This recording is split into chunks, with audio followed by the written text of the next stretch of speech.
Vamos a dirigir una oración a nuestro Padre. Tú que todo lo ves, Señor, tú que conoces nuestro corazón y lo profundo que hay en él, tú que conoces nuestro pasado, lo que estamos viviendo ahora y lo que nos resta por vivir. ¿Cómo hablar contigo, Señor, cuando nada te es oculto, Padre? Ayúdanos a ser genuinos, espontáneos, para que disfrutemos de un Dios que quiere, Señor, como te gusta que vivamos el presente. Ayúdanos a entender, Señor, tus palabras, las que a través de tu Hijo nos enviaste, diciendo que a cada día le bastará su afán. Ayúdanos a comprenderlas, porque parece que nos gusta, Dios, comprender cosas complejas, pero lo simple nos cuesta más. Papá, si hay alguien que está hoy con necesidad escuchándonos, Señor, extiende tu mano en misericordia, porque quien escucha ha sido traído por ti. No permitas que alguien esté escuchando, Señor, esto que vamos a hablar hoy en dolor o con rencor en su corazón. Espíritu Santo, quita cualquier impedimento que haya en nosotros para que podamos disfrutar de este momento contigo y podamos santificarlo. Este espacio que estamos viviendo hoy participando contigo y de tu palabra. Queremos hoy hablar las cosas de tu voluntad. No queremos hablar, enseñar por enseñar, sino que cada palabra, Señor, sea una completa, tenga su traducción en obras, en acciones, porque la fe no es una creencia, es dinámica, es acción. Gracias, papá. Gracias, Señor. Ayúdanos a mantener una relación fresca contigo y a no utilizar intermediarios de la mente que nos acerquen a ti cuando tú estás a flor de piel. Ayúdanos a no utilizar cosas para acercarnos a ti, sino que nuestro corazón te desee, Señor, porque te ha conocido. Gracias, Padre, por tu amor. Consagramos este momento y este tiempo a ti, y que se haga tu voluntad y se hable solo de ella. Y así lo sea, en el nombre de nuestro Señor Jesucristo y Salvador, tu Hijo. Amén. Bien, eh, veníamos tocando el tema en la carta de los Corintios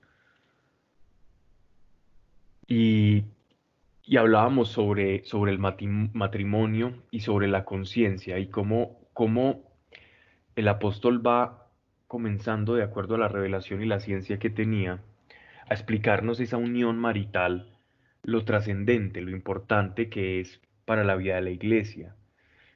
Pero también, por otro lado, que existían dos formas de pensar respecto a la vida cristiana y a las mujeres, al matrimonio en cuanto al hombre y la mujer, y también desde la mujer hacia el hombre, que era el celibato, el matrimonio versus el celibato.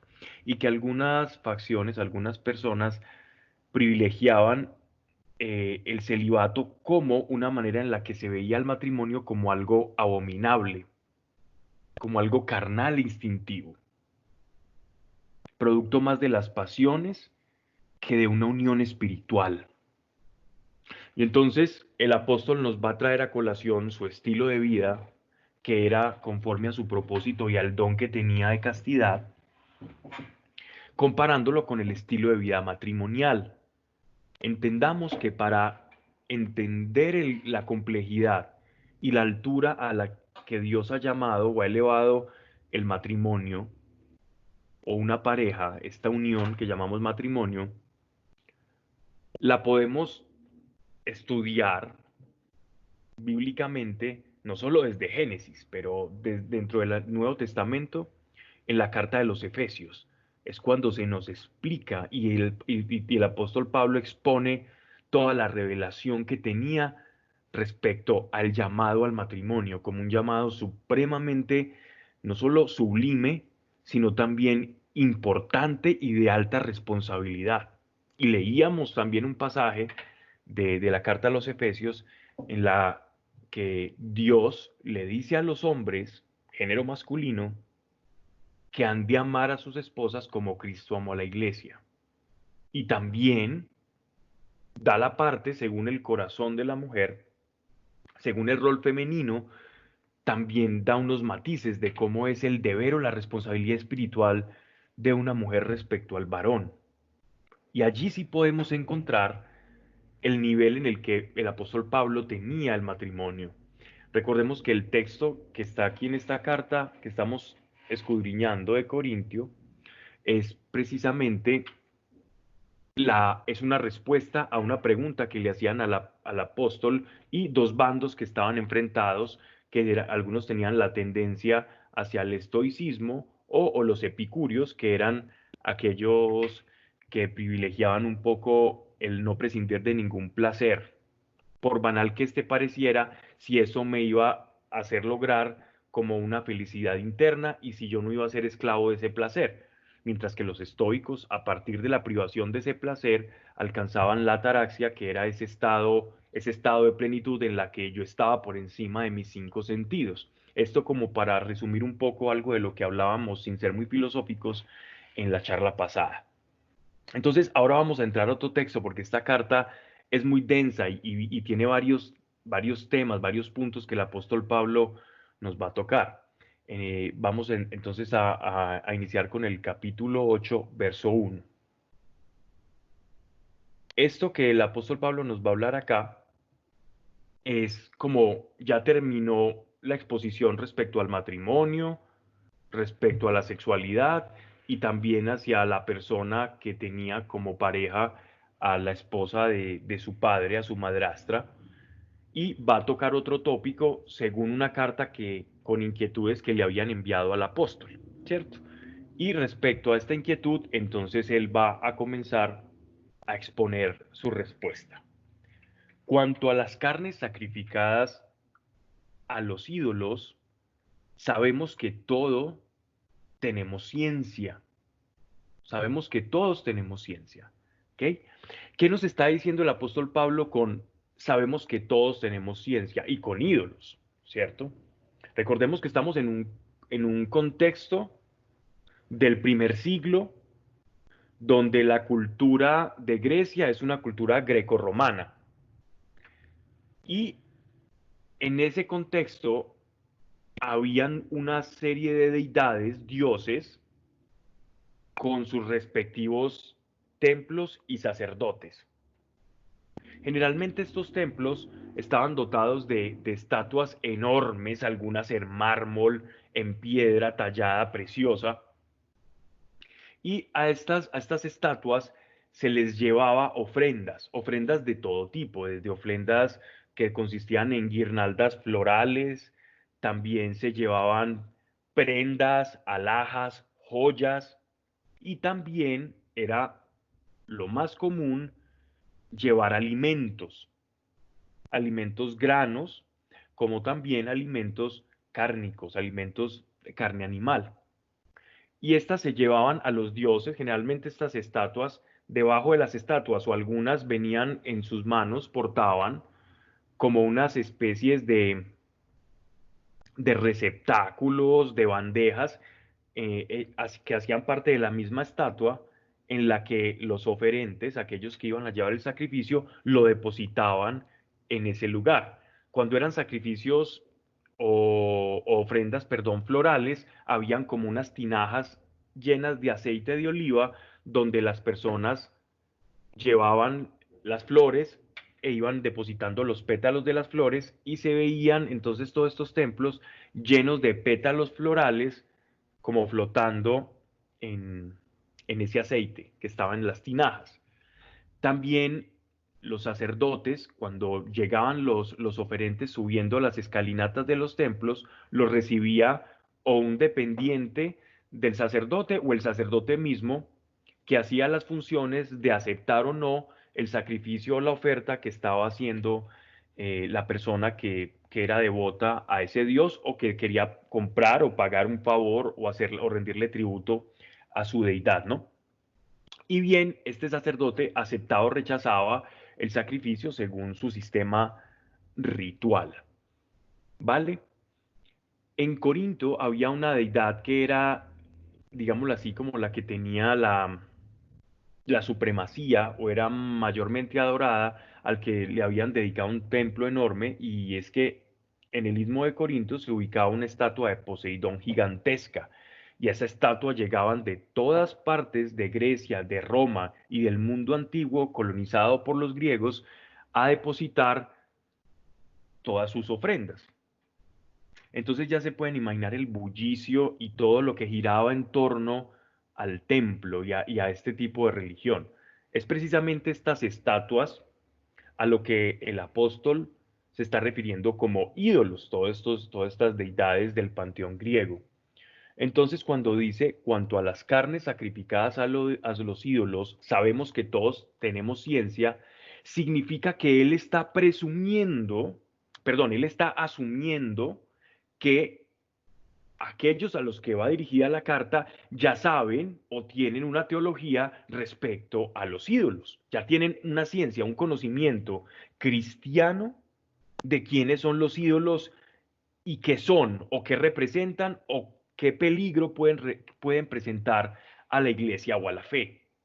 O sea, ya asume de una manera un poco en un tono irónico que ya sabe o que supone que ellos ya saben que la respuesta a lo que le están preguntando. Entonces dice, pero la ciencia hincha, solo la caridad edifica.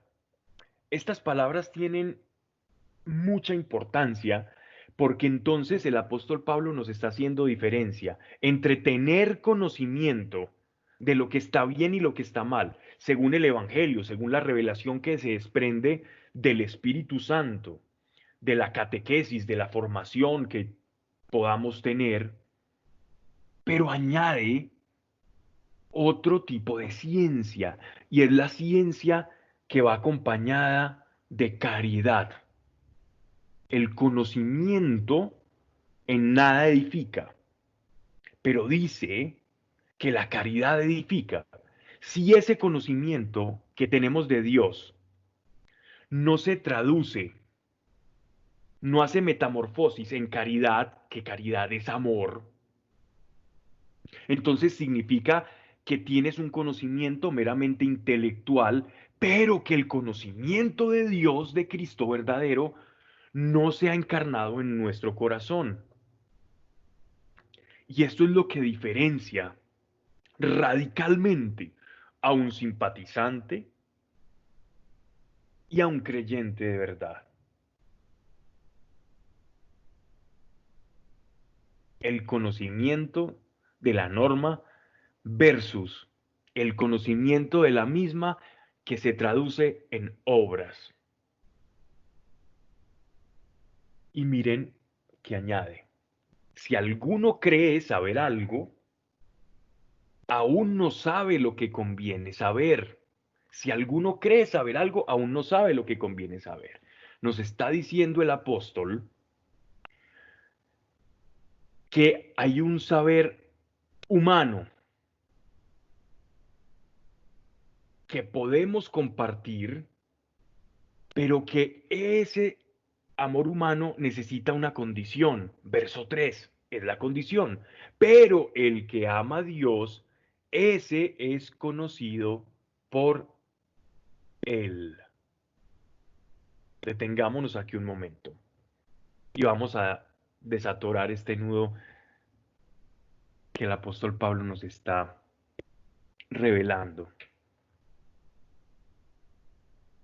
El mayor conocimiento, la mayor ciencia de la que puede gozar un alma humana es saber que Dios le conoce. ¿Y cómo podemos llegar a esa conclusión? ¿Cómo puedes tú un día estar en tu casa, sentado un domingo en la tarde, y saber que tienes ese conocimiento? Porque disfrutas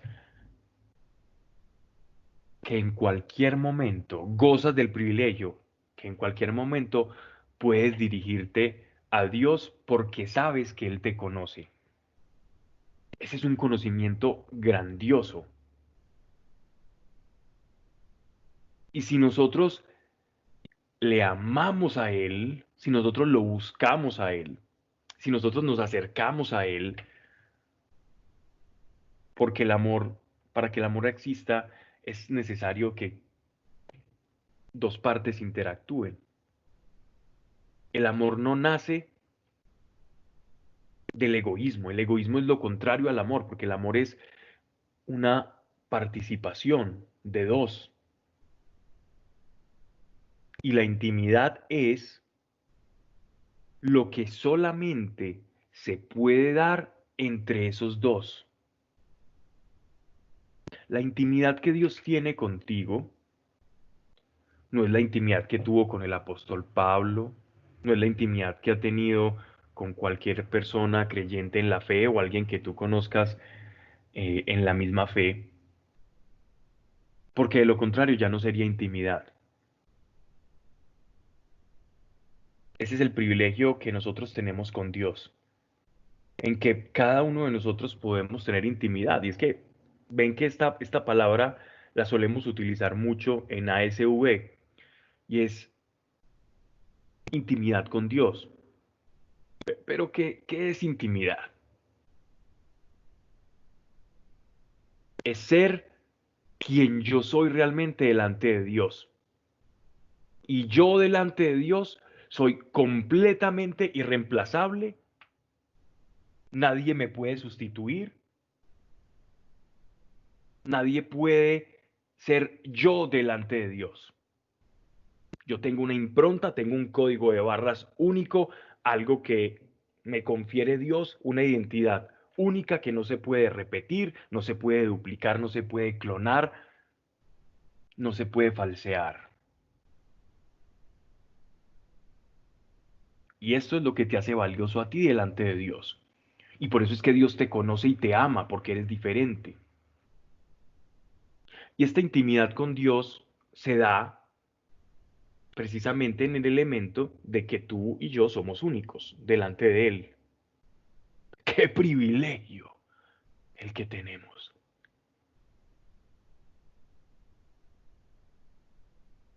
Muchas veces no disfrutamos de ese privilegio porque no creemos, porque nos sentimos hablando solos, porque nos distraemos con facilidad de la conciencia que Dios está ahí con nosotros. Hoy quería empezar con algo, y es que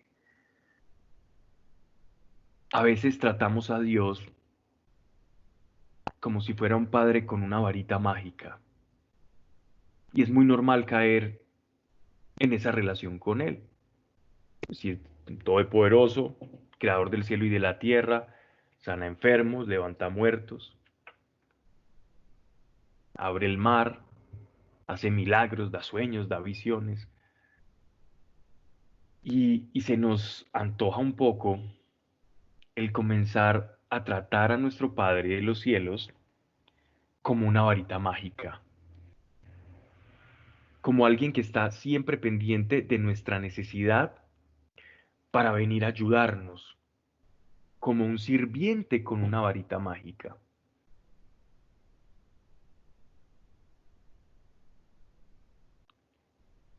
Es muy normal que nos pase eso. Es muy normal que veamos en Dios a alguien que va a suplirnos necesidades todo el tiempo, pero eso no es intimidad.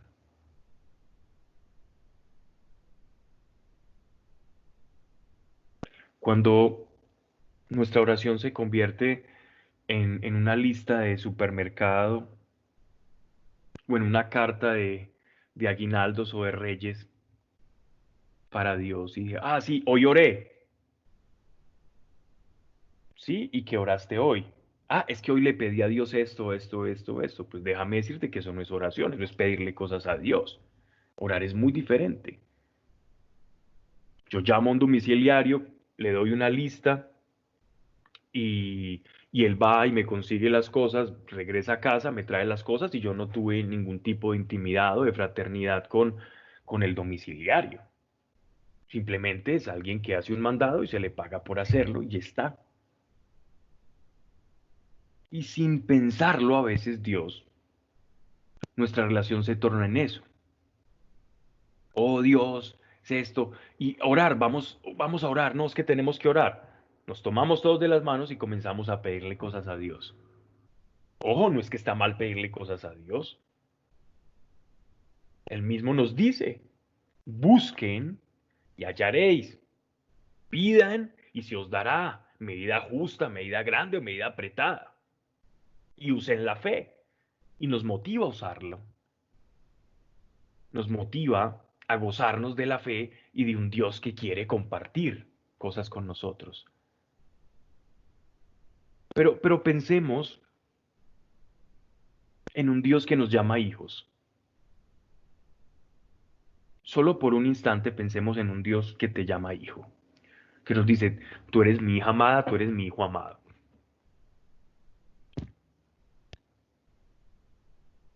Ese padre quiere intimidad. Ese padre quiere darse a conocer. Ese padre quiere que tú conozcas su carácter, qué piensa. Quiere que veas cómo él te ve. Porque en la medida en que veamos cómo él nos ve, vamos a saber cómo relacionarnos mejor con él. Ya bastante duro es para la carne relacionarnos con alguien invisible. Es duro para los sentidos, por eso es que nos distraemos. Si estuviéramos viéndolo, estaríamos de rodillas, seguramente llorando y yo no sé si acaso pediríamos algo. Pero cierra un poquitico los ojos de los sentidos y abre un poco los ojos de la fe. Y acércate, como si ya lo tuvieras.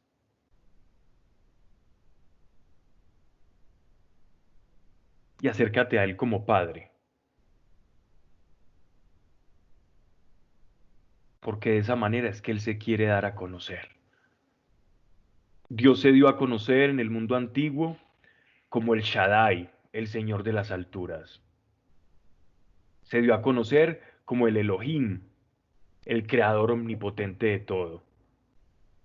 Se dio a conocer como el Roy, se dio a conocer como el que sana, se dio a conocer como el pastor, se dio a conocer como el juez. Y hay tantos nombres y atributos de Dios. Pero en los tiempos que estamos viviendo, Dios se ha dado a conocer como Padre.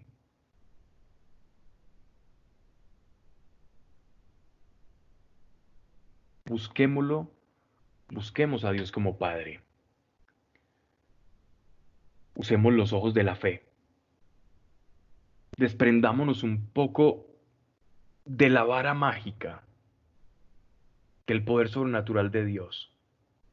Y es loco lo que te estoy diciendo, porque hablamos y nos gozamos en lo sobrenatural de Dios. Pero apártate un poco del poder que tiene tu Padre para que puedas ver el rostro de Padre y no sus brazos musculosos y poderosos, sino su rostro de Padre. Ahí, ahí empieza el Espíritu Santo a reflejar que somos hijos. Ahí es que nace la identidad cristiana. Ahí es que nace la identidad en Cristo. Nace a partir de esa relación como hijos. No porque te la cuenten, no porque te digan un día, ah, cuando tú te bautizas entonces serás hijo de Dios. Y después pasas 30 años de tu vida viviendo como todo menos como un hijo de Dios. El nacimiento el- a hijos de Dios es algo que se vive, es algo que se evidencia, es algo que se lleva adentro, producto de esa relación, producto de ese conocimiento de Él. El apóstol Pablo nos está diciendo, pero el que ama a Dios, ese es conocido por Él.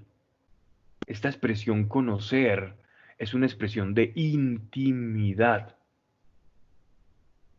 Tú sabes que Dios está atento de ti, sabes que este Dios te acompaña en momentos difíciles, sabes que Él está contigo todo el tiempo, sabes que no está juzgando tus pensamientos todo el tiempo, sino que te está ayudando a comprenderlos, a purificarlos si es necesario, pero como un padre. Esa es la relación que Dios quiere levantar con cada uno de nosotros. Dios quiere levantar esa identidad de filiación. Ese es el conocerle y saber que tú y yo sepamos que somos conocidos por Él. Que estemos en cualquier situación y sepamos que Él está con nosotros. No lo veo, no lo estoy escuchando en el momento, pero sé que Él está conmigo, porque tengo intimidad con Él.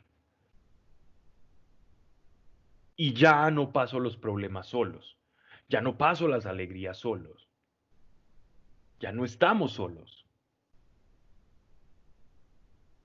No es convivir con esa idea, es experimentar a Dios. Quien convive con esa idea es quien no ha tenido intimidad con Dios,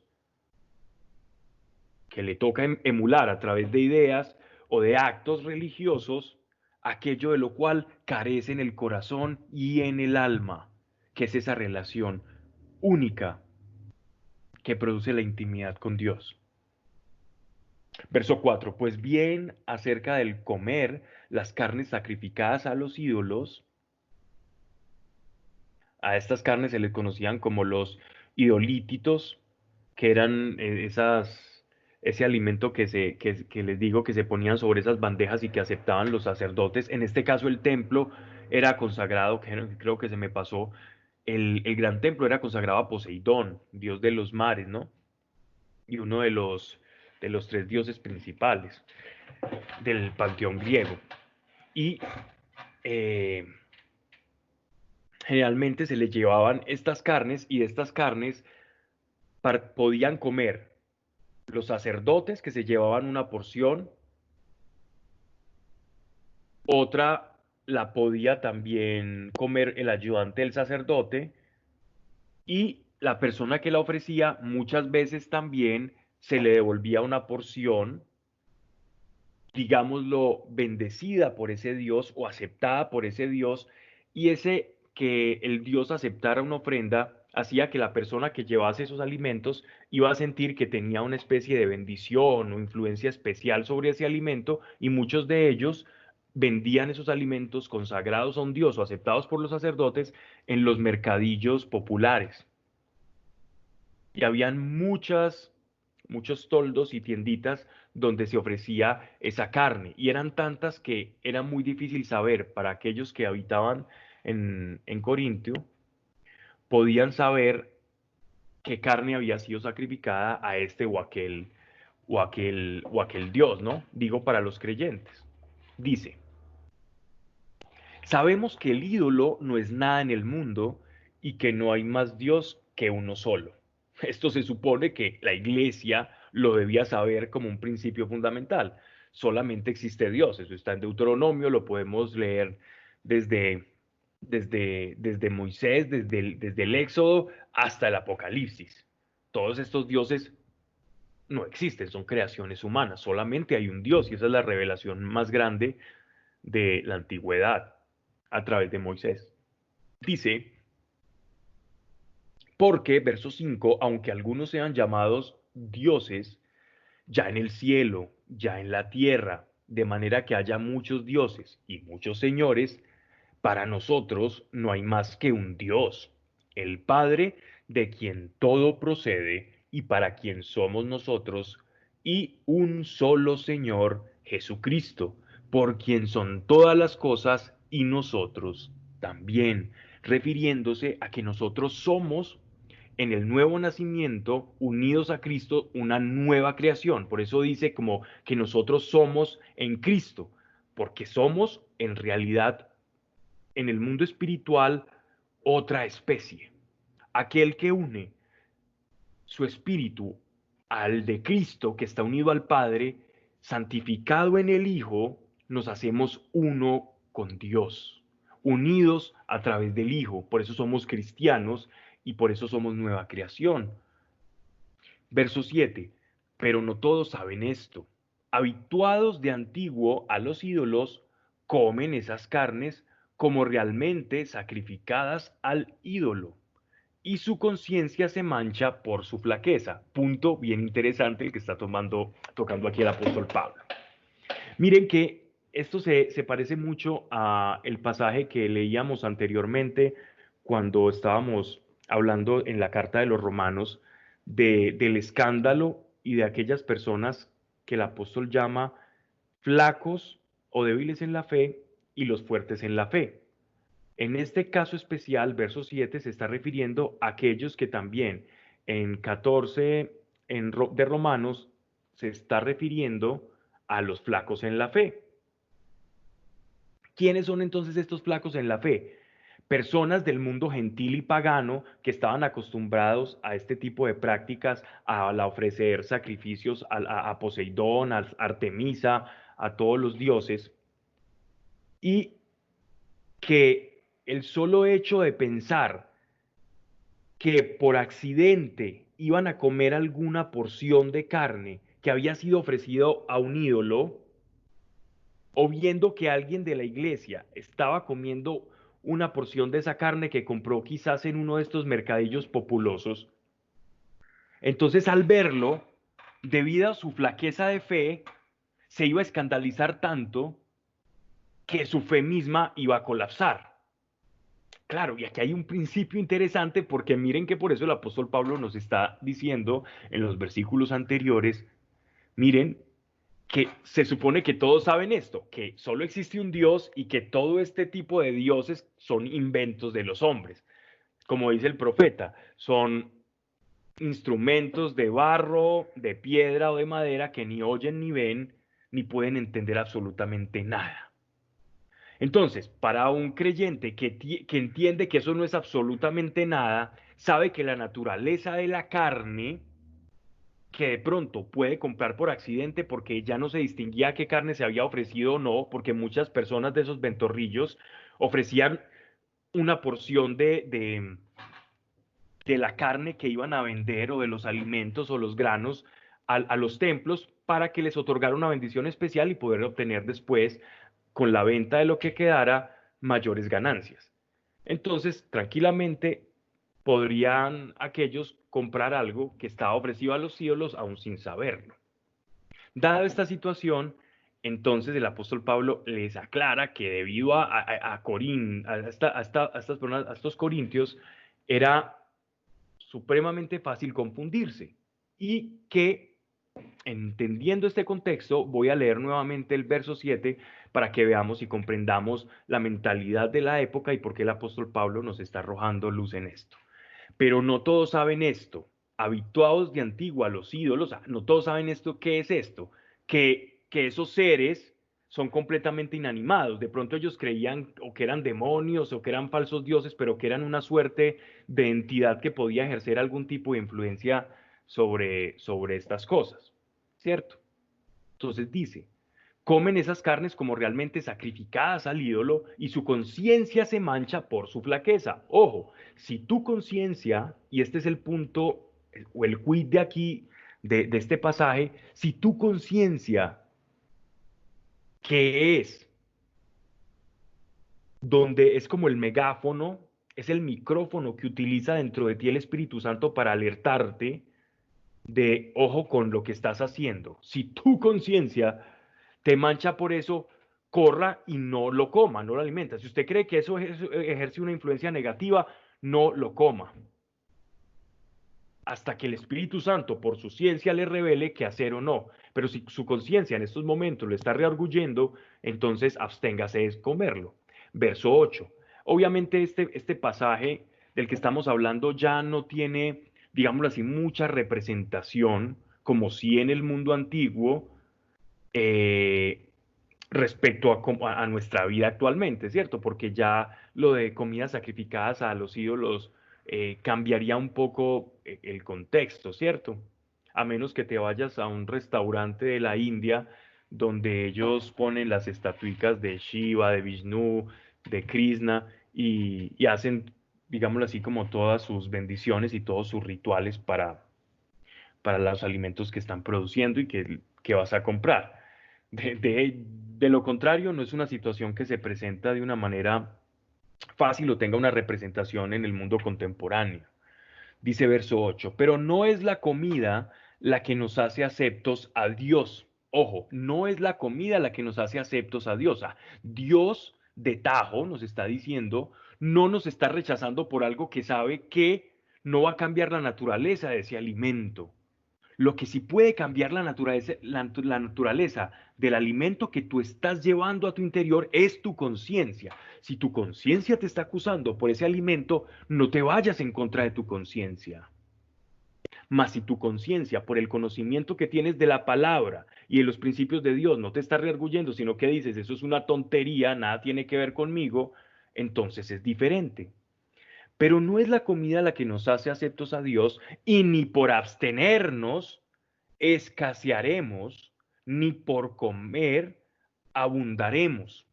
O sea, abundaremos o escasearemos del Señor, ¿cierto? O de la bendición de Dios. Si nos abstenemos de comer esas comidas sacrificadas a los ídolos, le está diciendo a los corintios, ustedes no van a ser más espirituales o Dios va a tener más favor con ustedes. O los que de pronto están más tranquilos y amparados en el principio de que todas esas estatuas ni ven, ni oyen, ni entienden y que simplemente son fantasías de estas personas, entonces eso tampoco te va a hacer más acepto o menos acepto delante de Dios. Verso 9, tercera situación. Más cuidad de que esa vuestra facultad, ¿cuál facultad? La libertad del conocimiento que tienes de saber que esos ídolos no van a ejercer ninguna influencia o maldición sobre ese alimento. Esa es la facultad, o sea, la facultad de la libertad. No sea tropiezo para los débiles. Wow. Entonces, ¿qué está privilegiando el apóstol Pablo aquí? Volvamos al versículo 1. Cuanto a lo de las carnes sacrificadas a los ídolos, sabemos que todos tenemos ciencia. O sea, ¿cuáles todos tenemos ciencia? Todos sabemos que eso no significa nada. Pero la ciencia hincha. O sea, la ciencia que me da la libertad del conocimiento me puede envanecer o decir, no, es que yo estoy por encima de todo. Solo caridad edifica. Aquí el apóstol Pablo entonces nos está pidiendo, ojo, cuando tú tengas conocimiento, maneja tu conocimiento y tu libertad con caridad, con amor. De lo contrario, cuidado. Miren, vuestra facultad o tu libertad no sea tropiezo para los débiles, porque si alguno te viere a ti, que tienes ciencia, sentado a la mesa en un santuario de ídolos, en la flaqueza de su conciencia, no se creerá inducido a comer las carnes sacrificadas a los ídolos. Entonces perecerá por tu ciencia el hermano flaco por quien Cristo murió. Y así, pecando contra los hermanos e hiriendo su conciencia flaca, pecáis contra Cristo. Por lo cual, si mi comida ha de escandalizar a mi hermano, no comeré carne jamás, por no escandalizar a mi hermano. La caridad es superior a la ciencia y la ciencia es sabiduría. O sea, la verdadera sabiduría va acompañada de la caridad. De nada me sirve usar mi libertad si esa libertad que yo tengo va a producir escándalo en alguien que es frágil en la fe. Voy a poner un ejemplo que resulte contemporáneo de escándalo. Por ejemplo, estás con una persona que está iniciando en los caminos de Dios y que tenga cierta revelación del Señor, que esté caminando, que Dios esté transformando su vida y que tú seas alguna suerte de ejemplo para esa persona. Digamos que tienen un encuentro y esa persona solo concibe hablar con Dios después de ciertas dinámicas rituales, después de santiguarse, es decir, darse la bendición, de rodillas, se pone un mantito en la cabeza, hace determinadas cosas, ¿no? Y tú llevas una relación con el Señor muy natural, muy fresca, digamos, no tienes el mantito, sino que andas con una de estas, de estas tipo prendas hawaianas. Y entonces te vas hablando con Dios y no te arrodillas y no haces como todo lo que esta persona está haciendo. Y sabes tú en tu conciencia que eso puede escandalizar a tu hermano. Entonces estarías privilegiando tu libertad sobre la caridad o amor a tu hermano que se está acercando a Dios y que en la medida en que se acerque va a tener una relación mucho más natural con Dios que artificial. Porque lo contrario, el polo opuesto de una relación natural con Dios es lo artificioso, lo que necesita una cantidad de elementos para sentirme cómodo con el Creador, ¿cierto? Un accesorio, por ejemplo, una muestra de accesorio, vámonos, retrocedamos a Edén. Cuando Adán pecó, se sintió desnudo. Esta desnudez es fragilidad. Se sintió que no podía presentarse a sí mismo delante de Dios. ¿Por qué? Porque había vergüenza. Y entonces se cubre su desnudez y con este elemento accesorio se presenta más confiado delante de Dios. O sea, la relación que era natural ya lleva un elemento artificioso, artificial, que no es natural, que es el tapar algo que le daba vergüenza por el pecado. Y entonces, alguien que es frágil en la fe posiblemente necesite de muchos elementos artificiosos. Es muy normal, es muy común.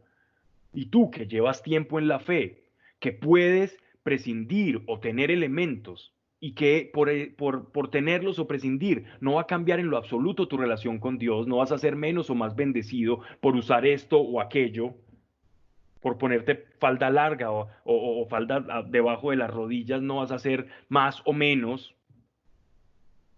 por hacerte un peinado o dejarte de hacer el peinado delante de los ojos de Dios. Por la caridad y no presumiendo de tu libertad, jactándote e hinchándote, por caridad, si es que verdad tienes a Cristo y eres conocido de Dios, vas a seguir a tu hermano flaco en la fe, para que no produzcas en él un escándalo. Esto sería una forma de llevarlo a la vía moderna, ¿cierto? A nuestro quehacer diario, ¿sí? Porque ya no es normal ver estatuas y ver que las personas vayan y le ofrezcan carne, ¿no? Entonces, miren lo precioso de este pasaje porque es un principio que se puede llevar a muchas situaciones de la vida y que nos muestran la responsabilidad del conocimiento que vamos adquiriendo con Dios. Y este conocimiento, en vez de hacerte alto, te hace cada vez más pequeño. En vez de hacerte que te sirvan, te hacen cada vez más servidor. Es el caso contrario a los escalafones en el mundo. Los escalafones en el mundo significa, entre más dinero, más gente me va a servir. En cambio, en el dinero espiritual es entre más dinero espiritual tengo, entre más posesión espiritual tengo, más he de servir a los otros. Es bien bonito porque esa es la caridad. La caridad se traduce siempre en el servicio, que es la donación, ¿ok? Entonces dice, en verso 11, entonces Perecerá por tu conciencia el hermano flaco porque en Cristo murió. Y así, pecando contra los hermanos e hiriendo su conciencia flaca, el apóstol tampoco es que esté privilegiando la ignorancia, sino todo lo contrario. Está diciendo, no, no, no, dejemos que la persona crezca sin apagar, asfixiar rápido la planta. No sé si han visto cómo funcionan los invernaderos de los floricultivos, sobre todo, en el que la cantidad de luz que tienen que recibir las flores tiene que ser medida, porque si reciben también mucha luz, se pueden dañar, se pueden quemar. Igualmente nosotros en la fe somos así, vamos floreciendo poco a poco y vamos encontrando esa naturalidad de la cual se va a desprender una relación más genuina y va a nacer de manera natural la relación íntima con el Señor. Pecáis contra Cristo, por lo cual, si mi comida ha de escandalizar a mi hermano, no comeré carne jamás por no escandalizar a mi hermano. El amor por sobre mi libertad, importante. No vamos a ir presumiendo de nuestra libertad y corrigiendo a todo el mundo, o presumiendo de que tenemos intimidad o cierto conocimiento de Dios pasando por encima del aprendizaje de las demás personas. Eso demuestra precisamente que nos falta mucho en la fe, cuando queremos restregar que tenemos la razón. Eso es súper delicado. Salvo, eso sí, casos en que directamente se vaya en contravía de la fe.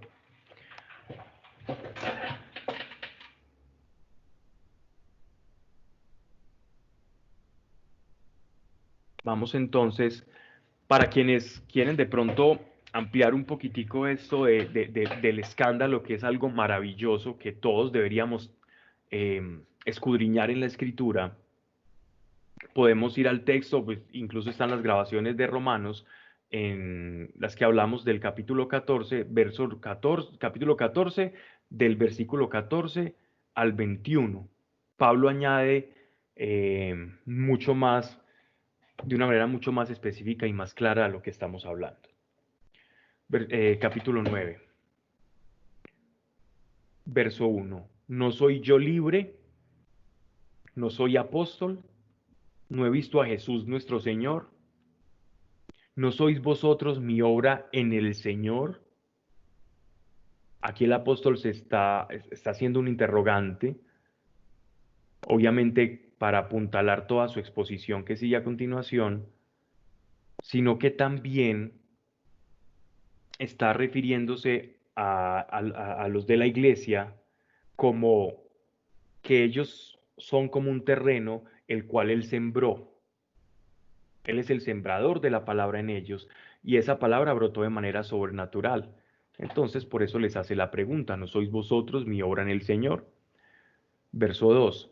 Si para otros no soy apóstol, a lo menos para vosotros lo soy, pues sois el sello de mi apostolado en el Señor. Y he aquí mi defensa contra todos cuando me discuten. ¿Acaso no tenemos derecho a comer y beber? ¿No tenemos derecho a llevar en nuestras peregrinaciones una mujer hermana? Y ojo que miren la aclaración que se hace aquí, una mujer hermana, y hace la aclaración para que no confundiesen como si fuera su esposa. Una mujer hermana, igual que los demás apóstoles y los hermanos del Señor y Cefas. Qué interesante. Cierro aquí antes de seguir en el versículo 6. Aquí nos están dando un matiz desconocido para nosotros, de pronto lo vemos un poquitico en Hechos de los Apóstoles, pero no muy ampliado, y es que generalmente estos predicadores, apóstoles, profetas, maestros y evangelistas que iban de iglesia en iglesia predicando la palabra del Señor, generalmente iban acompañados de mujeres que Dios les llamaba para el servicio y para continuar la predicación. Y habla de los hermanos del Señor, está hablando de los parientes mismos de nuestro Señor Jesucristo. O sea, estamos hablando de los de segundo y tercer grado de consanguinidad de nuestro Señor Jesucristo, que viajaban, que salieron de Palestina. Y esto es un dato supremamente valioso que tenemos para la iglesia y gracias a Pablo que el Espíritu le revela para que nosotros tengamos ese dato, y es que la familia de nuestro Señor Jesucristo también salió a predicar el Evangelio fuera de Palestina, que así como Bernabé, tenemos también noticias de que Bernabé estuvo predicando también a los corintios. Y miren qué bonito porque dice en nuestras peregrinaciones con una mujer hermana, al igual que los demás apóstoles, ya iban acompañados de mujeres que predicaban y ministraban oficios junto a los apóstoles. ¿O acaso solamente yo y Bernabé estamos obligados a vivir de nuestro trabajo? Recordemos que Pablo, esta carta, Pablo la escribió 7 años después de la separación que tuvo con Bernabé. Pablo se fue a predicar hacia Roma y Bernabé se fue a predicar hacia Asia Menor. Y en esta separación de misiones y de apostolados, Bernabé y Pablo vivieron mucho tiempo de la fabricación de carpas, según leemos en Hechos de los Apóstoles. Este era un trabajo artesanal, no liviano, era un trabajo artesanal fuerte y complejo. Ellos tenían que ir y abastecerse de telas, tenían que hacer madera, tenían que saber bastante para poderlo hacer. Era un trabajo artesanal duro y generalmente se vendía a los ejércitos locales cuando ellos iban a hacer incursiones militares, generalmente establecían las tiendas de campaña y es precisamente esas tiendas de viajeros las que ellos fabricaban y con las que se financiaban los viajes apostólicos. Entonces miren lo que él nos está diciendo acá. ¿Acaso solamente yo y Bernabé estamos obligados a vivir de nuestro trabajo? Como diciendo que todos los apóstoles iban acompañados de mujeres piadosas que les ayudaban en todo su trajinar y evangelización, y Pablo y Bernabé andaban, si bien también acompañados algunas veces, más solitarios y sostenían todo su ministerio a partir de la fabricación de carpas producto del trabajo de sus propias manos. Verso 7. ¿Quién jamás milita a sus propias expensas? ¿Quién planta una viña y no come de su fruto? ¿Quién apacienta un rebaño y no come de su leche? Verso 8. Y esto no solo según el común sentir de los hombres. La misma ley dice también esto, porque en la ley de Moisés está escrito, no pongáis bozal al buey que trilla. ¿O es que Dios se ocupa de los bueyes? ¿No es más bien por nosotros por quienes lo dice? Por nosotros, sin duda, se escribió. Aquí tenemos tres situaciones. Una es la situación natural en la que todo trabajador tiene derecho al fruto de lo que trabaja. Y nos pone una situación, varias situaciones. Una, la situación de un agricultor que planta una viña. Dos, la situación del pastor que cuida del rebaño y puede abrevar con el rebaño y tomar de la leche porque está cuidando y es como su honorario. Y también habla de los sacerdotes levitas en la ley, que tenían su salario, tenían su paga por todos los oficios respectivos de su sacerdocio, todo el quehacer remunerado.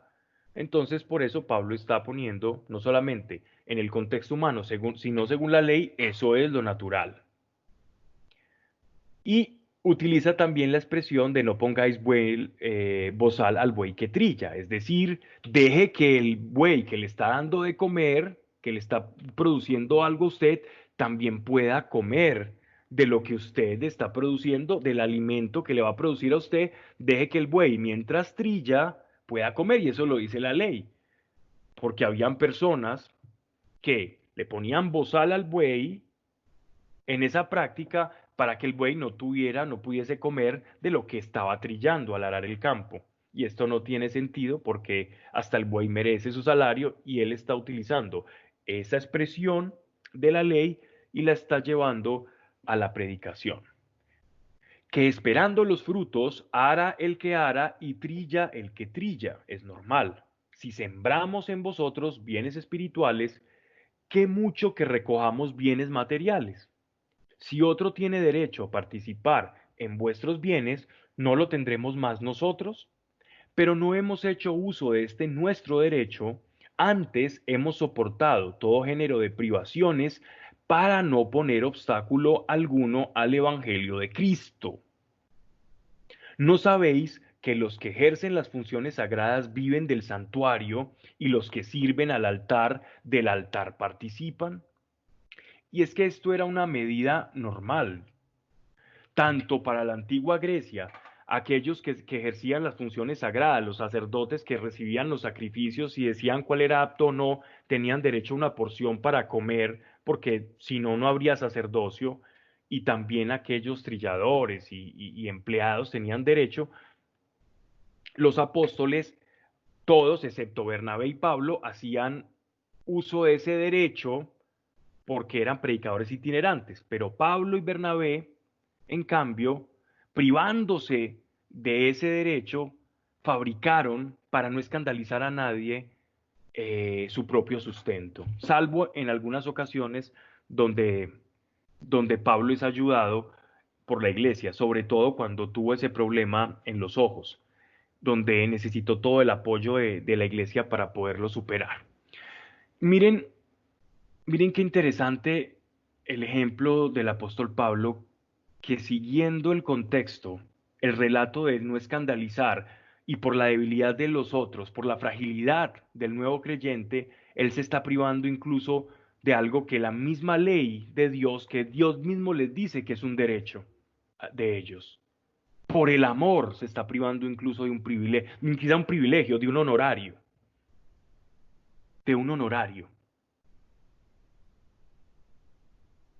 solo por amor. Esto no solo en el mundo, no, en el mundo de antes. Ahora esto tiene eco. ¿Cuántas veces hemos juzgado? Es que yo lo hice muchas veces. A una persona, sea un sacerdote, sea una autoridad eclesial, sea un pastor, no sé. Pon tú a quien quieras en la imagen que voy a pintar. ¿Cómo ganan de plata? ¿Cómo roban? Si le diesen todo eso a los pobres. Y yo te digo algo, hoy salimos a aplaudir a los médicos y eso está bien, honrar el trabajo de todos, pero ellos están recibiendo un honorario. En mis viajes he conocido muchos lugares de mujeres abnegadas que dejan todo por el Señor y se dedican a cuidar ancianos y personas completamente proscritas de la sociedad, a limpiar, a bañar niños con problemas físicos, mentales que la sociedad desechó.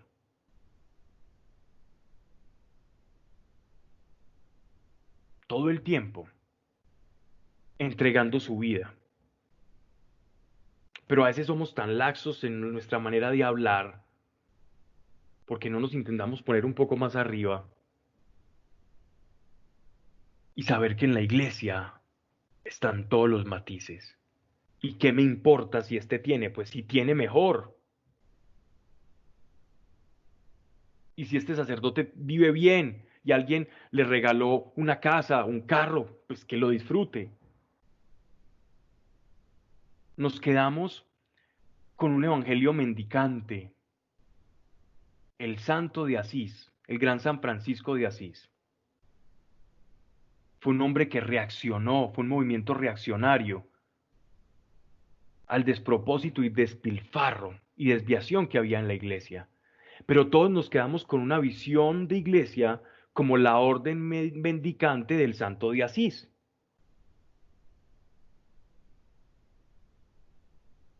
No todos están llamados a lo mismo. De lo que tú puedes disfrutar, alguien más puede disfrutar. Se dice del hombre que fue conforme al corazón de Dios, tenía más de 200 esposas y 300 concubinas. Estoy hablando del rey David, no de Salomón.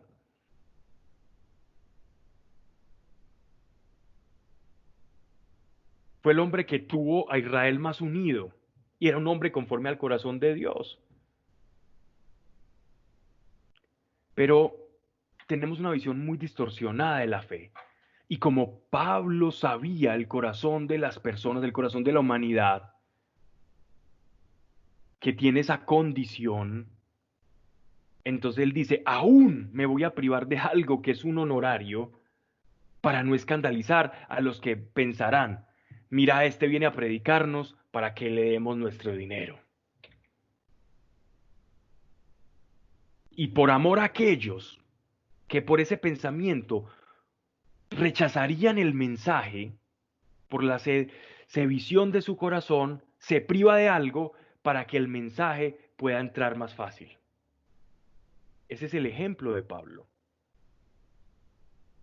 Siguiendo en el contexto y volviendo a Pablo, sigamos.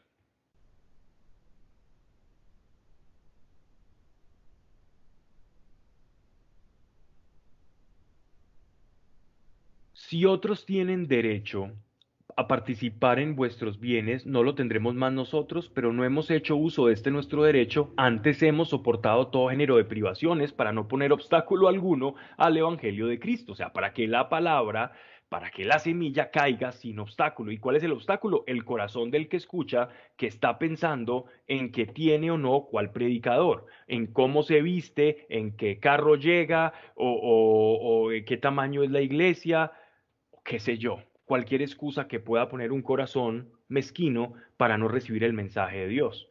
Pero si de pronto el mensaje viene en un hombrecito barbado, cubierto de una túnica, descalcito, vamos a decir, wow, qué mensaje el que me dio. Pero si Dios nos manda el mismo mensaje de un hombre con traje y corbata que se baja digámoslo así, de un carro de una gama media alta, no diremos lo mismo. No diremos, ay, Dios tan bonito como me habló. Y saben que yo pude experimentar algo donde el Espíritu Santo me enseñó esta realidad, que de pronto había pensado en ella, pero esta vez la vi supermarcada y fue en una conferencia que estaban dando unos monjes contemplativos hace algunos años ya. Y al terminar su charla, el presentador de esta orden monástica, habían dos personas que habían sido los expositores, uno que era un anciano encorvado, con su manto franciscano, con todo su atuendo, y otro también con su atuendo franciscano, más joven, de gafas, ¿cierto? Y, y era quien había participado más y había hablado más dentro de la exposición. Al final el presentador, el organizador, le dice que si ellos podían hacer una oración por todos los asistentes. Y entonces, a lo que ambos monjes dijeron que sí. Fue impresionante ver, y aquí el Espíritu Santo me mostraba cómo se refleja la palabra de Dios aquí, esto de lo que estamos hablando, que la fila que iban hacia el ancianito encorvado eran más o menos unas 80 personas para recibir oración, bendición, para hablar con el monje. Y el monje más joven, alto de gafas, como 5 personas a su alrededor. Porque parecía más humilde aquel que era viejito, encorvado, porque es la imagen clásica que tenemos del santo, ¿no? Pero el otro no. Y saben que me enteré tiempo después, que este hombre ancianito llevaba poco tiempo en la comunidad, que fue un hombre simplemente que dejó todo, y el que era más joven era el abad de la comunidad, era quien dirigía la comunidad y quien había llevado a este hombre a la comunidad. Y cómo las apariencias distorsionan completamente todo, cómo nuestro corazón está predispuesto a malpensar y a juzgar. Y eso es a lo que el apóstol Pablo llama el obstáculo. El obstáculo no es nada más y nada menos que el corazón, no que seamos sordos. La sordera es de corazón, no es de nuestros oídos, es de nuestro corazón, la que no permite escuchar el Evangelio. Y miren cómo sigue la exposición.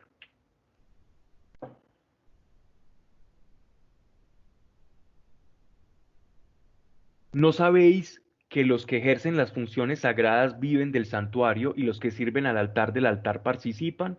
Pues así ha ordenado el Señor a los que anuncian el Evangelio que vivan del Evangelio. Pero yo no hago uso de este derecho, ni escribo esto ahora para hacerlo valer. Prefiero morir antes que privarme de esta mi gloria. Miren qué bellas palabras, de esta mi gloria. Privarse de un derecho por amor. A eso le llama mi gloria. Porque evangelizar no es gloria para mí, sino necesidad.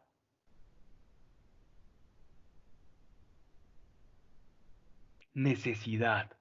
Si el apóstol no predicaba, ay de mí que no predico. Era como una necesidad fisiológica la predicación. Si el apóstol no predicaba, se consumía, sentía que su vida no tenía sentido, se exprimía por dentro. Y la evangelización no lo glorificaba a él, porque la evangelización glorifica al Señor. Simplemente la evangelización es su trabajo. Y se está privando de los honorarios de su trabajo por amor. Y el amor es su gloria. Ay de mí si no evangelizara. Si de mi voluntad lo hiciera, tendría recompensa. Pero si lo hago por fuerza, es como si ejerciera una administración que me ha sido confiada, es decir, un trabajo. Él sentía un instinto. Para Pablo predicar era un instinto. Era como comer, lo necesitaba. Nadie está diciendo o jactándose porque come. Mira, yo como, uno sale a la calle y sale feliz gritando, mira, yo puedo comer y estoy comiendo, la gente se va a burlar porque es una necesidad. A eso se está refiriendo el apóstol Pablo con su predicación. ¿En qué está pues mi mérito? En que al evangelizar lo hago gratuitamente, sin hacer valer mis derechos por la evangelización. En que siendo libre con relación a todos, me hago siervo de todos para ganar el mayor número. Y me hago judío con los judíos para ganar a los judíos. Con los que viven bajo la ley, me hago como si yo estuviera sometido a ella, no estándolo, para ganar a los que bajo ella están. Pablo nunca escandalizaba a nadie con su obrar. Con lo que están fuera de la ley, me hago como si estuviera fuera de la ley, para ganarlos a ellos. No es decir, con los gentiles no se iba a comportar como judíos y les iba a exigir que comieran como judíos. No es que participara de borracheras y de todas las cosas de los gentiles, no. Se está refiriendo a que no se comportaba como judío y no judaizaba en círculos de cristianos convertidos desde el mundo gentil, desde el mundo griego, desde el mundo romano, desde el mundo extranjero a Israel.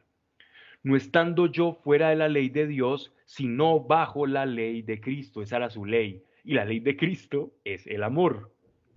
Me hago con los flacos flaco para ganar a los flacos. Me hago todo para todos, para a toda costa salvar a algunos.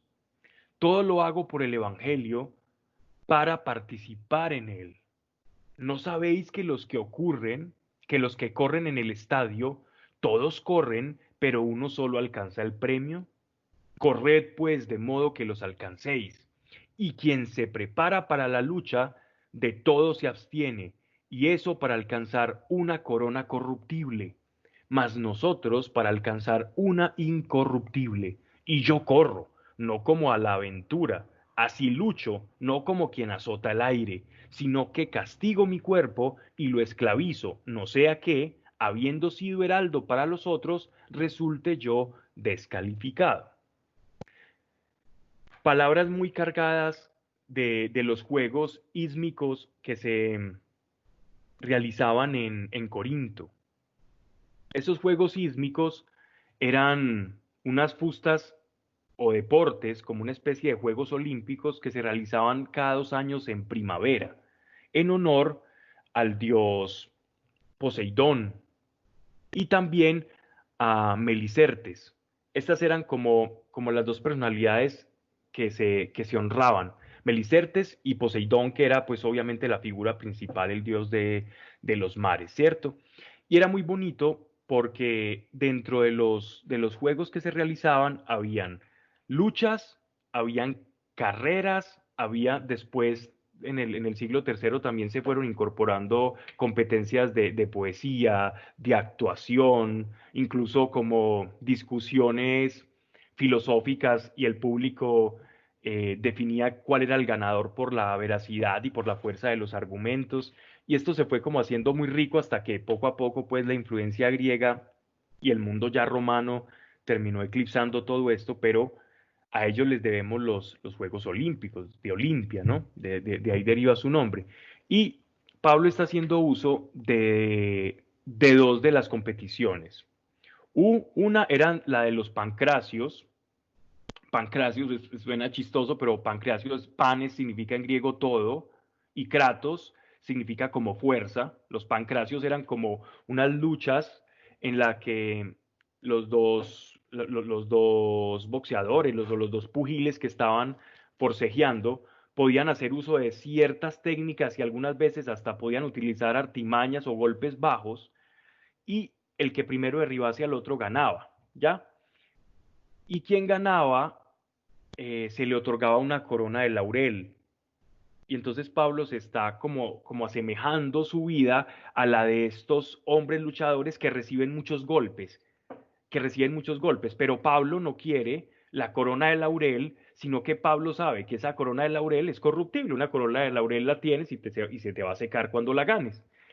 Pero la corona y la lucha de él es una lucha por una corona espiritual incorruptible, no como la de estos luchadores. Y no importa los golpes que reciba, que le toque hacer carpas para poder sostenerse, él va a ser como esos luchadores, pero que va a ir por la corona de la gloria del Señor en su reino imperecedero, ¿cierto? Y hace uso también de los heraldos, porque en estos pancracios o luchas, existía una persona que era llamada el heraldo. El heraldo era como el que anunciaba, ¿no? Era como el periodista ahí que iba, el maestro de ceremonias que anunciaba. Entonces Pablo está utilizando la figura del combatiente y el que anunciaba el ganador y el que anunciaba también el inicio de la batalla. Y como apóstol, ellos eran los que daban inicio como a la vida en iglesia y por eso también son como heraldos o los mensajeros de esa lucha a la que está invitando a los corintios. Participen, vengan con nosotros a participar de estas luchas, de estas fustas griegas. Bien, entonces vamos a dejar aquí para terminar entonces, para comenzar la próxima charla en el versículo 10, porque vamos a hablar de un tema muy, muy, muy profundo. Miren, la vida cristiana es como una carrera, pero no como una carrera humana, ¿cierto? En la que nos podemos caer. Yo en el colegio participaba de atletismo, así no lo crean algunos, pero me iba bien. Y algunas veces me caí, sobre todo en competiciones largas, más de 300, 500 metros, que cuando uno es pequeño, pues uno ve eso inmenso. Y algunas veces me caí y terminé como vencedor. Y esto también pasaba en las justas griegas. O quién no ha visto un partido de fútbol en que un equipo vaya siendo apabullado por su contrincante, un 3-0, y después del segundo tiempo terminan haciendo una remontada épica y generando pues toda prensa y felicidad en los seguidores. Igualmente así es la vida. No dejemos que el pecado o la condición actual nos derrote. Si caemos, levantémonos y tengamos la concepción de que somos, que estamos en unas fustas, que estamos luchando y que en un round de boxeo recibes golpes, de pronto vas mal en el tercer round, pero te levantas, tomas fuerzas y haces un uppercut y tumbas al rival. O en un partido, como lo quieras llamar, o en una carrera, en una competición. Estos videos que muestran de una persona que se cayó y después termina llevándose la perseada dorada. Así que tengamos esa misma imagen de nuestra vida espiritual, que vale la pena.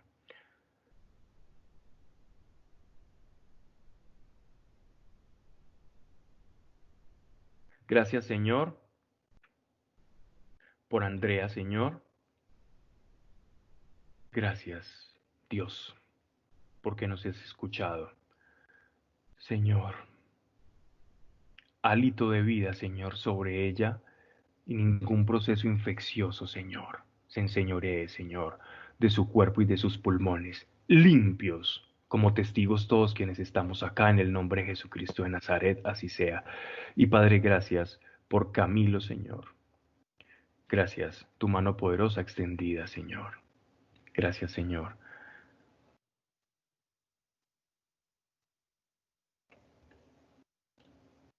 Gracias, Señor. Amén. Gracias, gracias, gracias, gracias, gracias. Y gracias por esta mujer. Y gracias, Señor. Tráenos pronto a esta mujer y permítenos escuchar su voz. Permítenos escuchar su voz. Y gracias por Simón y gracias por su recuperación. Gracias, gracias y gracias. Solamente me uno a esa oración, a esa afirmación. En el nombre de Jesucristo, así sea. Y gracias. Oh, Señor, gracias por Manu, Señor. Me uno, Señor, a su oración. Gracias, Padre del cielo, porque ninguno de los que estamos aquí, Señor, en ti hemos nacido en vano, Señor. Permítenos descubrir tu rostro como Padre y ayúdanos a que nuestro corazón no sea obstáculo para la semilla de la fe y que no escandalicemos, más que aún si nos toca menguar, si nos toca renunciar a algún honor, algún privilegio, por amor a alguien, Señor, que quizás no es consciente o tiene un obstáculo en su corazón, Señor, pueda alcanzar a ver tu rostro y así sea. Amén. Un abrazo para todos. Dios les bendiga enormemente. Espero que nos podamos ver personalmente